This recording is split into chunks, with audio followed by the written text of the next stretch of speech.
सबसे पहला प्रश्न आप सभी के स्क्रीन पर पूछा है, मूत्र का रंग हल्का पीला होता है। 4 विकल्प स्क्रीन पर दिया गया है। यूरोक्रोम वर्णक के कारण, हीमोग्लोबिन वर्णक के कारण, क्लोरोफिल वर्णक के कारण या इनमें से सभी। तो इस प्रश्न का जो राइट आंसर होगा आप सभी का option number A is the correct answer, क्योंकि मूत्र का रंग जो हल्का पीला होता है वो यूरोक्रोम वर्णक की उपस्थिति के कारण होता है। Option number A is the correct answer. आते हैं अगले प्रश्न पर। अगला प्रश्न आप सभी के स्क्रीन पर आ चुका है। प्रश्न संख्या 2 है, निम्न में वायु प्रदूषक गैस है, यानी कि इनमें से कौन सी गैस है जो वायु प्रदूषण के लिए रिस्पॉन्सिबल है। 4 विकल्प स्क्रीन पर है।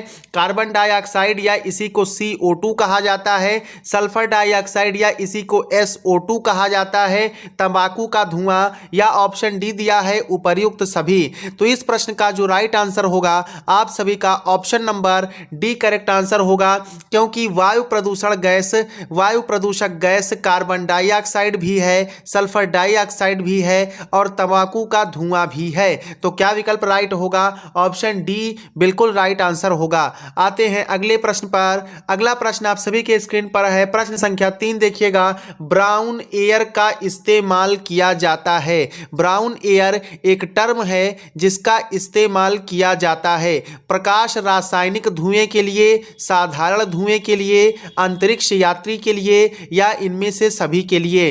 तो मैं आपको बता दूं, ब्राउन एयर जो टर्म होता है ये प्रकाश रासायनिक धुएं के लिए किया जाता है। Option number A is the correct answer. आएंगे अगले प्रश्न पर। अगला प्रश्न आप सभी के स्क्रीन पर है। प्रश्न संख्या 4 देखिएगा, निम्न में से अलग संरचना है। आपको स्क्रीन पर 4 विकल्प दिया गया है, इनमें से कोई एक संरचना है जो अलग संरचना है। ऑप्शन दिया गया है राइबोसोम, इसे प्रोटीन फैक्ट्री ऑफ सेल्स कहा जाता है। ऑप्शन बी दिया है प्लाज्मा कला, ऑप्शन सी दिया है मीजोसोम्स और ऑप्शन नंबर डी दिया है इनमें से सभी। तो ऐसा तो है नहीं इसमें यहाँ पर इस प्रश्न में कि सभी विकल्प अलग ही हैं, क्योंकि इनमें से केवल एक ही अलग संरचना है। तो चलिए इस पर बात करते हैं। तो ये जो राइबोसोम्स होते हैं ये 2 प्रकार के होते हैं, 70S राइबोसोम और जो दूसरा राइबोसोम है वो 80S प्रकार का होता है। तो चाहे 70S राइबोसोम हो या 80R राइबोसोम हो तो ये कोशिका में पाया जाएगा। इसमें बात करें तो ये जो 70S राइबोसोम है ये प्रोकैरियोटिक कोशिका के साथ साथ यूकैरियोटिक कोशिका की माइटोकॉन्ड्रिया तथा क्लोरोप्लास्ट में पाया जाता है, जबकि 80S राइबोसोम की बात करें तो ये यूकैरियोटिक कोशिकाओं में पाया जाता है। ऑप्शन बी दिया है प्लाज्मा कला या प्लाज्मा झिल्ली कहते हैं, तो ये भी कोशिकाओं में पाया जाता है।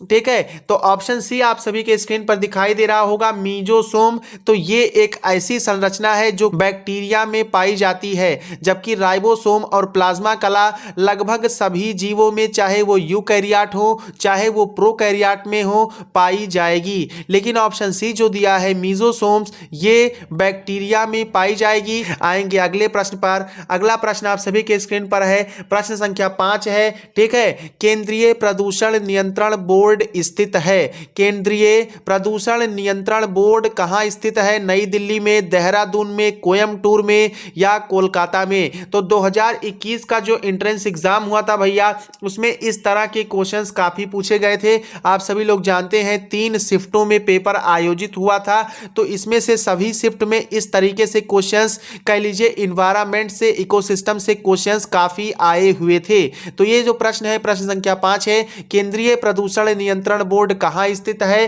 तो ऑप्शन ए करेक्ट आंसर होगा। केंद्रीय प्रदूषण नियंत्रण board, option A right answer, नई दिल्ली में स्थित है। कैसा लगा आज का क्लास? कमेंट करके जरूर बताइएगा, और यदि चैनल पर नए हैं तो चैनल को कर लीजिएगा सब्सक्राइब, और हाँ, बेल आइकन जरूर दबाइएगा। मिलते हैं नेक्स्ट क्लास में। जय हिंद।